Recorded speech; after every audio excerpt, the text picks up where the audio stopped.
Kia Bongo 2024-yil заводской propan double kabinaligi.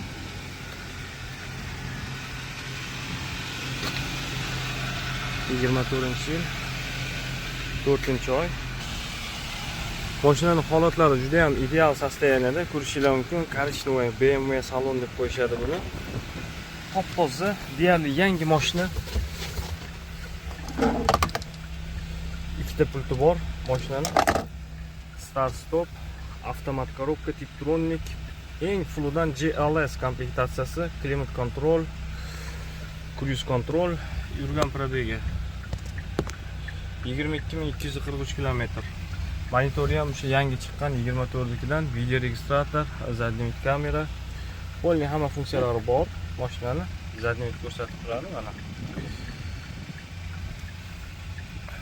Nasıl kameralari, palasi держатель, palasalari o'qiydi.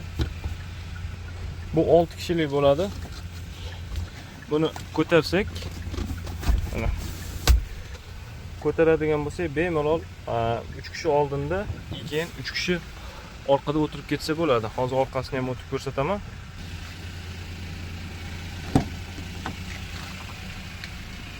Orqa o'rindiqlarini ko'rishingiz mumkin.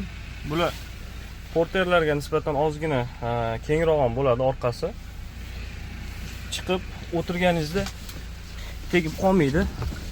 Mana bu abduf sideniyasi bo'ladi, ventilyator bo'ladi buni orqasida. Meni bo'yim 1.75 atrofida. Bemalol buni ustiga chiqarib ketsangiz ham bo'ladi, tushirib ketsangiz ham bo'ladi, yonboshli yotib ketsangiz ham bo'ladi. Buni orqasida mana cho'ntachasi bor ekan. Bu ham nikkel, mana bu materialgacha karbon qildirilgan ekan, elektronli oyna ko'targichlari.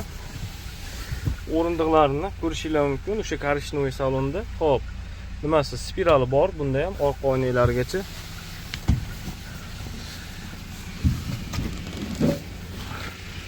Mashinamizni bortini uzunligi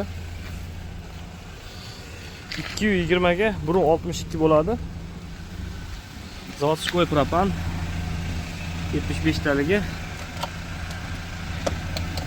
Bu yerdan gaz damlaymiz. Holatlari yaxshi holatda mashinani. Yangi mashina bo'lishi mumkin. Taqsimlari. Hop, endi bu mashinani narxiga keladigan bo'lsak, dastavkasi bilan O'zbekistonga yo'l kirasida 20 ming bilan olib kiramiz O'zbekistonga.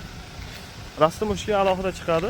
13 ming atrofida, 13 mingdan ozroq oshiqroq chiqadi. 33 ming, 33,5 ming atrofida aylanadi. Rastomoshga bojxona to'lovi qimmat chiqqani uchun narxi shunaqa sun'iy ko'tarilib ketyapti. O'zi aslida 2,5 ming yo'l kira minadigan bo'lsa, Janubiy Koreyadagi narxi 17 ming, 17,5 ming atrofida bo'ladi bularda. Eng full pozitsiyasidan niyat qilganlar bo'lsa, aloqaga chiqaverasizlar.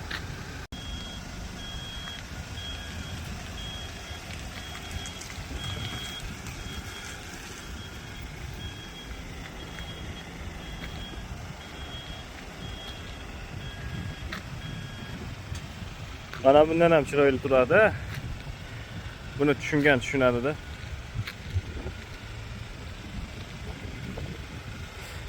Aytmadinglar-da, zato bu odamni ko'p yuklaydi bunga qaraganda deb.